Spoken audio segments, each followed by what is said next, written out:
On to Leeds then next Saturday, which was our first win of the season last season. We could do with that again coming up on Saturday, couldn't we? It's been a summer of change at Leeds with key players like Calvin Phillips and Rafinha leaving and 6 new arrivals like Tyler Adams from RB Leipzig and the winger Sinistera, I think I've pronounced that right, from Feyenoord, amongst others joining this summer. They got off to a great start yesterday as well, coming back from 1-0 down to beat Wolves 2-1 at Ellen Road. Steve, what do you make of Leeds so far under Jesse March since he replaced Bielsa? I mean, he did enough, didn't he, to keep them up? I don't think anybody would ever be able to make a case that he did a great job, but I think they were sliding very, very fast, weren't they? With, I mean, their defence that made ours look pretty solid at times around the time when Bielsa got sacked.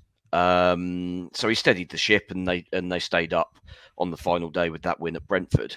Their signings have been, I mean, a lot of the players they've brought in seem like good additions, but they've also lost their two best players. They've lost Calvin Phillips to Man City, and they've lost Rafinha to Barcelona. Although I'd check the receipt on that. Just to make sure you actually get the money in the bank. Certainly be asking for cash up front there, to be honest.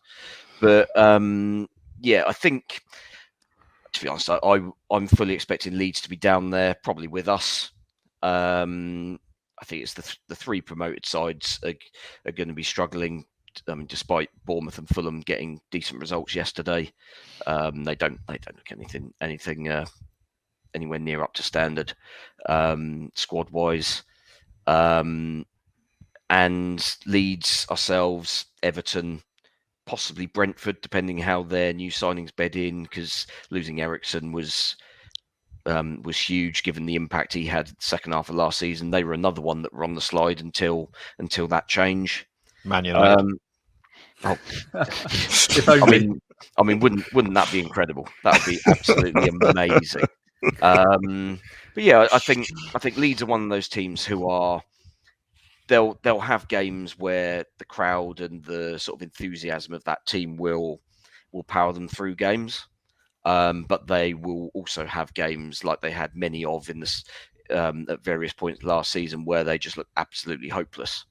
And hopefully we catch them on the latter of those two next week.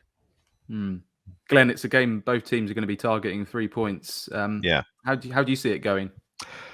Well, firstly, I grew to quite like Leeds when Bielsa was in charge, and now with Jesse Marsh, I can go back to hating them again, which is good because I just find him an irritating character.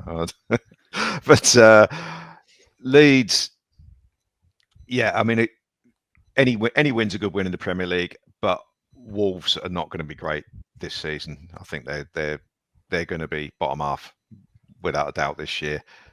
But you've still got to win the game, and Leeds won the game, so it's a great start for them.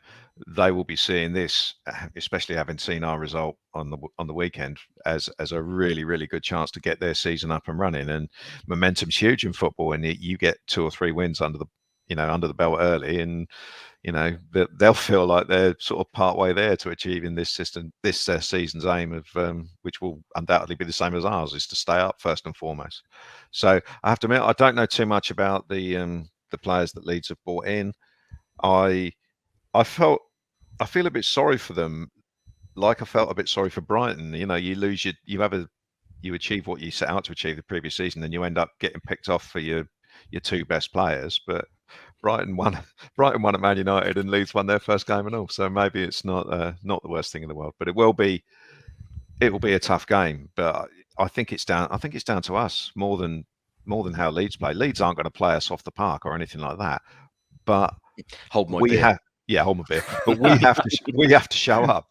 If we show up, we've got a chance. But if we turn up and we're passive and we just hope things are going to happen rather than actually making them happen, then we're in for another long afternoon, I'm afraid, and they will probably run all over us. So it could be horrible. And I don't think it's going to take too much for the atmosphere to go a bit pear-shaped if we don't put in a performance on Saturday. I think one thing I did realise yesterday, which I should have said earlier when you talked about the atmosphere, is quite a few people who I spoke to mentioned the fact that we were so bad at the end of last season, and if you start stringing together some bad results at the start of this season as well, then it doesn't look too clever. So it's a huge game, and one that we need to at least perform in, or alternatively we can play awfully and win 1-0. That would do from this particular game. Looking at the fixtures, Alfie, which I wouldn't recommend for us at the moment. But we got Leicester United. We obviously lost today, but we've got Chelsea coming up as well. So I mean, it's already quite a big game, isn't it? Yeah, it is a big one. It's a big one probably for the league table. I don't know if there's such thing as a 6-pointer in August, but it is the two of the sides that are going to be down there most likely. So you don't want to lose one of those games. You only have maybe 8 or 10 of those games a season where you could really steal a march from somebody. I think it's a big one for the atmosphere, which Glen alluded to. It's if they go out and perform poorly, I think it's going to leave people really quite worried and maybe disenfranchised a little bit. They're hoping to get free bars set up outside the stadium on Saturday, which people can get some alcohol in, and maybe they'll see the game a little bit differently. But I think it's a massive one for Ralph as well. Maybe they won't go into the game. Well, maybe. But I think it's a big one for Ralph, especially for 2 reasons. I think one, the run is so difficult that if he doesn't get a result from his team here, then I think maybe he will even start to feel that pressure a little bit more. And I think, secondly, his shape. He doesn't have to ditch the 5 at the back because I think it can work. The way the wing-backs get forward, I don't think is the worst thing in the world. Although I'm not usually a fan of putting more defenders out just because your defenders aren't very good in some circumstances. But I think that it's a chance for them to show that, okay, we came up against the Spurs side, which are very good, and they are good. They probably finished 3rd in the league. And that it wasn't a case of we're not ready, we're not at the races. It was just a case of they're a really good side. Yeah. Steve, in terms of the setup for this game, ditch the 5 at the back. What do you think? I don't know. Is the short answer. The slightly longer answer is we've been working all pre-season on this system with 3/5 as our defensive base, and to discard it after one game against a very good team. It's unlikely, isn't it? I don't see that as a viable solution, because ultimately then Ralph kind of looks a bit clueless in that he's basically throwing stuff at the wall and seeing what sticks, which second game of the season is never a good look. I think it will stick with the system, but the personnel's definitely got to change. There's got to be more attacking impetus. I mean, I get that against Spurs you're gonna try and defend first. I mean, defending at all would be a start, but the idea behind that lineup was obviously a containing strategy. I think at home against Leeds, that's not an option. That will be deemed completely unacceptable, and rightly so. But you've still got to attack intelligently, and we've not really seen enough of that basically since February, maybe early March. So yeah, I don't really know other than buying better players to go up to play in attacking areas. You kind of got to go with what you've got, but it's got to be slightly different personnel, those with slightly more attacking intent. So probably, I would imagine Romeo drops out. Yeah. So you've got Lavia, Ward-Prowse, and I mean maybe a Rebo drops into that 3, and then up front you go with. I mean, he's not going to, because we've obviously seen there's something there that Ralph just doesn't seem to rate him. I would go with Adams, and I mean, take your pick from any of our other sort of vaguely attacking players, I guess, because they're all much of a muchness. They've all got some good qualities, but they've also got their flaws. And it's a case of which 2 of those attacking players play best as a partnership. I mean, based on the back end of last season, I mean, Glen will absolutely hate this. I would have Nathan Redmond as one of those 2. But that's it. I'm going. Has he got enough minutes under his belt in pre-season? Probably not. And this has kind of been an issue, hasn't it? Where both obviously Redmond and Perrault didn't travel to Austria, didn't get minutes in those games, have only appeared fleetingly, and now all of a sudden we need them, and they're not going to be fit to start games for presumably a couple of weeks at least. So yeah, you're then kind of scratching around, trying to find options. And yeah, I mean, do you throw Sekou Mara in? Just say, well, let's see, why not? I mean, there's an argument that couldn't be any worse. Yeah, who knows? What do you think Ralph will do, Glenn, and what would you like him to do? Roughly the same as Steve, without the Nathan Redmond bit. I would like Che Adams to play, and I would maybe, because of lack of options, I would maybe stick Adam Armstrong in next to him, because Adam Armstrong is better when he's with a second striker.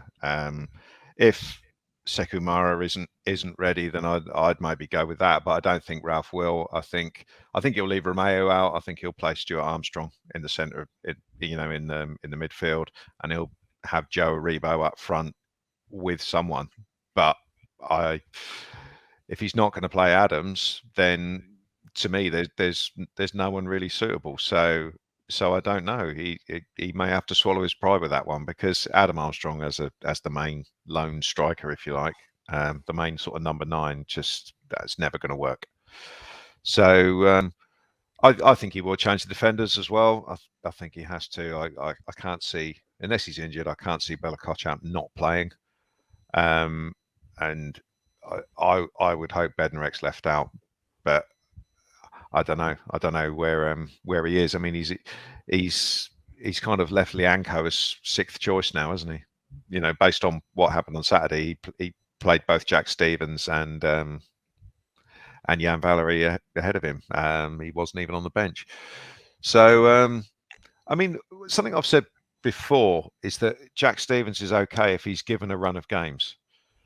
He's quite often okay if he plays 9 or 10 games, but when you just throw him in for one game, he's just hopeless. And when he came on as a sub at the weekend, we let in a goal down his channel within 30 seconds of him being on the pitch, but it got disallowed, and it got disallowed for offside. It had nothing to do with what we did.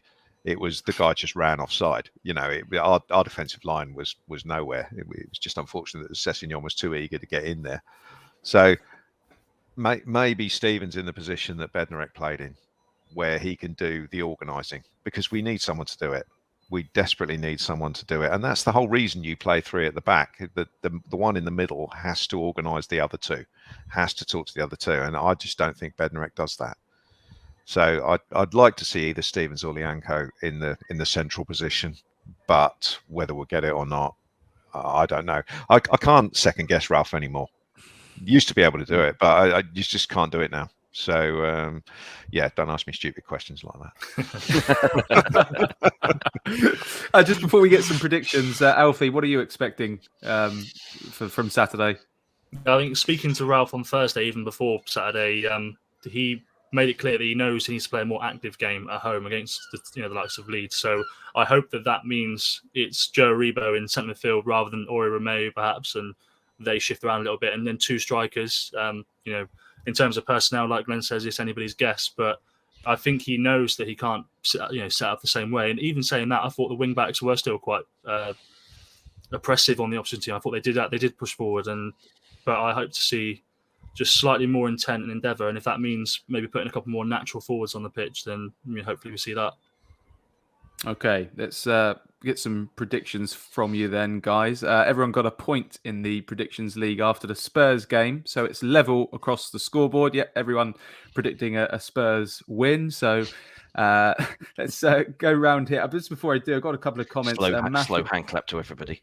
Yeah, I know. Sam says 1-0 win for Saints in the Leeds game will be very, very nervy. A draw or loss would be added pressure for Ralph. And Matthew Dev says 2-0 Saints. Very optimistic, Matthew. We like that. Sometimes a bit of optimism. Steve, what are you going to go for in this one? Saints Leeds, first home game of the season. I do worry that it's. Do you remember our first season back up, 10 years or so ago, when we had that horrible first 4 games, and the first home game was Wigan, and everyone pinpointed that game. Right, this is the one where we've got to get points on the board, and they turned up and they did us 2-0. That looms very, very large. 2-0 Leeds then. Well, no, because I do. I mean, Bamford's a decent striker, but I mean, I saw him play against Andorra and look out of his depth. So he also has the ability to be a Sunday League player. So Leeds are another side where I just wonder where goals are coming from. So it's going to be a low scoring affair. Kind of bank on Prowse bailing us out with a set piece, I guess. I'm loath to say 1-0 because let's face it, we ain't keeping a clean sheet. 2-1. 2-1 to Saints Yes. from Steve. What about you, Glenn? I think low scoring, obviously from us, and I agree. I agree with Steve. I don't think Leeds are going to be the most prolific of teams this season. I would hope we will defend better, but I don't. There were too many problems. Regardless of the opposition, there were too many problems on Saturday to magically be fixed in 4 or 5 days. So I am going to go for a 1-1 draw, which I actually would be quite pleased with at this juncture, having sat through that on Saturday. Yeah. Okay, 1-1 for Glenn. What about you, Alfie, finally? I was trying to toss up in my mind between 2-1 to Southampton and 2-2 because I was trying to imagine a scenario in which Saints either come from behind or get a lead and keep it.